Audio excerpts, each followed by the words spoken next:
آج کی گفتگو کے اندر یہ بات بتاؤں گا کہ اللہ رب العزت کی دوستی کن لوگوں کو حاصل ہے اور اللہ تعالیٰ کی دوستی کے حصول میں کیا چیز رکاوٹ ہے۔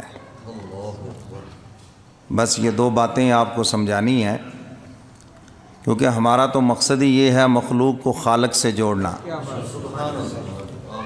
اور جو چیز بیچ میں رکاوٹ ہے وہ رکاوٹ بتانی ہے اور جڑنے کا طریقہ بتانا ہے۔ تو میرے محترم سامعین، یہ جو آیت مبارکہ آپ حضرات کے سامنے تلاوت کی ہے، حق تعالیٰ نے ایمان والوں سے فرمایا کہ میں تمہارا دوست ہوں۔ اچھا، اس آیت مبارکہ کے مفہوم کو ذرا دوسرے انداز سے سمجھیں۔ بھئی جو نئے احباب آئے ہیں ان سے گزارش ہے کہ نیچے نہ دیکھیں، میری طرف دیکھیں اور ادھر ادھر بھی نہ دیکھیں۔ آپ اسی سے پکڑے جاتے ہیں کہ ہمارے نئے مہمان ہیں، بہرحال قابل احترام ہیں آپ، تو کچھ باتیں سن کے سمجھ آتی ہیں، کچھ دیکھ کے سمجھ آتی ہیں، تو اس لیے غفلت سے نہیں بیٹھنا، غفلت سے تو نکلنا ہے، ظاہری طور پر بھی نہیں سونا اور اندر سے بھی کہیں اور ادھر ادھر نہیں جانا۔ پوری توجہ سے پورے دھیان سے سنیں گے تو پھر جا کر کو تھوڑی سی بات سمجھ آئے گی، اور اگر تھوڑی سی توجہ سے سنیں گے تو پھر کچھ بھی نہیں سمجھ آئے گا۔ اور اپنے موبائل فون سائلنٹ پہ لگا لیں، جنہوں نے ریکارڈنگ کرنی ہے بس صرف وہ کریں، باقی جو ہے بیشک بند کر لیں تھوڑی دیر کے لیے، تاکہ آپ اللہ اس کے رسول کی بات محبت سے سماعت فرما سکیں۔ آج اگر کسی کا کوئی دوست بڑے عہدے پہ چلا جائے اور دوست غریب ہو تو وہ بڑے فخر سے بتاتا ہے، جی وزیر اعظم میرا دوست ہے، جی فلاں افسر میرا دوست ہے، جی فلاں سرمایہ دار میرا دوست ہے۔ لیکن جب اس بڑے سے بات کی جائے تو وہ ذرا منہ بنا کے کہہ دیتا، ہاں جی میری تھوڑی سی ہے صحیح اس سے دوستی، کیونکہ وہ اپنا سٹیٹس دیکھتا ہے کہ یہ میرے سٹیٹس کا نہیں ہے، یہ میرے لیول کا نہیں ہے، میرے برابر کا نہیں ہے، یہ معمولی آدمی ہے اور میں ایک گزٹڈ آفیسر ہوں، تو وہ اتنے دعوے سے نہیں کہے گا کہ یہ میرا دوست ہے۔ میرے محترم سامعین، الیس اللہ باحکم الحاکمین، کیا اللہ سے بھی بڑا کوئی ہے جو سب حاکموں کے اوپر ہیں؟ اور حق تعالیٰ فرما رہے ہیں، اے ایمان والو میں تمہارا دوست ہوں۔ اللہ تعالیٰ کی جتنی مخلوقات ہیں، اللہ نے کسی مخلوق کو نہیں کہا کہ میں تمہارا دوست ہوں۔ اللہ نے فرشتوں سے بھی نہیں کہا کہ تم میرے دوست ہو۔ اللہ رب العزت نے انسانوں میں سے صرف ایمان والوں کو کہا کہ میں تمہارا دوست ہوں۔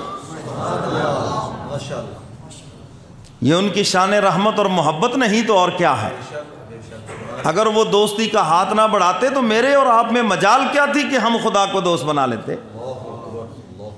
خدا کی بنائی ہوئی مخلوق، یہ سورج آج کوئی نہیں کہہ سکتا کہ یہ میرا دوست ہے، قریب جائے گا جل جائے گا، اور وہ جو تجلیوں کا مرکز ہے، ساری روشنیوں کا مرکز ہے، ساری حرارتوں کا مرکز ہے، اللہ رب العزت جو ساری خوبیوں کے مرکز ہیں، وہ خود فرما رہے ہیں، ایمان والو میں تمہارا دوست ہوں۔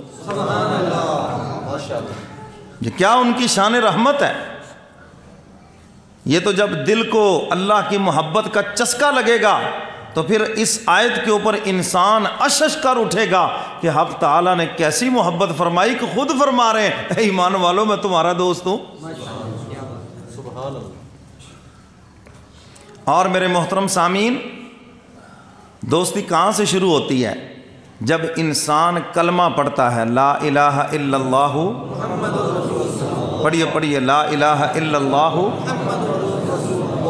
یہ اللہ سے آپ کی دوستی کی ابتدا ہو گئی، یہاں سے دوستی شروع ہو گئی۔ اب آپ نے دوستی کو پکا کرنا ہے، اب آپ نے دوستی کو وہ اس کا جو بام عروج ہے، جو اس کی انتہا ہے، اللہ فرماتے ہیں اس کا اختیار میں نے تمہیں دیا ہے۔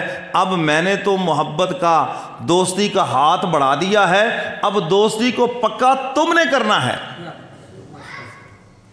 آپ کی کسی سے دوستی ہوتی ہے، ایئرپورٹ میں ملے، کہیں لاری اڈے پہ ملاقات ہو گئی، ہیلو ہائے ہو گئی، سلام دعا ہو گئی، اور پھر آہستہ آہستہ آنا جانا ہو گیا، دوستی ہو گئی، ہیں جی، پھر فیملی ریلیشن بن گئے، ہیں جی، پھر جناب ہو سکتا ہے وہ دوستی رشتہ داری میں بھی بدل جائے، تو آپ سے کوئی پوچھتا ہے کہ یار ان سے آپ کی دوستی کیسے شروع ہوئی؟ تو آپ کہتے ہیں جی شروع میں بس وہ ایک جگہ پہ تھوڑی سی ہیلو ہائی ہوئی، فلاں موقع کے اوپر دعا سلام ہوئی، بس وہیں سے ہم ایک دوسرے سے ملے اور انہوں نے اتنی محبت دی، میں ان کا ہو گیا، یہ میرے ہو گئے۔ سبحان اللہ۔ تو حق تعالیٰ فرماتے ایمان والو میری دوستی اسی دن تم سے شروع ہو گئی جس دن تم نے کلمہ پڑھا اور میری الوہیت کا اقرار کیا ہے اور میرے کملی والے پیغمبر کی نبوت کا اقرار کیا ہے، تو حق تعالیٰ فرماتے ہیں میری دوستی کی تم سے ابتدا ہو گئی ہے۔ حضرت ابو ہریرہ رضی اللہ تعالیٰ عنہ سے روایت حدیث مبارکہ ہے جس کا مفہوم حضور علیہ السلام ایک باغ میں تشریف لے گئے تو یہ حضور کی تلاش میں پیچھے بھاگے، اور صحابہ کرام جب حضور کی تلاش میں نکلتے تھے تو پوچھنا نہیں پڑتا تھا کہ حضور کدھر گئے، حضور کدھر گئے، بلکہ جو حضور کے جسم اطہر سے خوشبوئیں نکلتی تھی وہ بتاتی تھی حضور ادھر تشریف لے گئے۔ اللہ تعالیٰ نے آپ کے پسینہ مبارک سے خوشبوئیں پیدا کر دی۔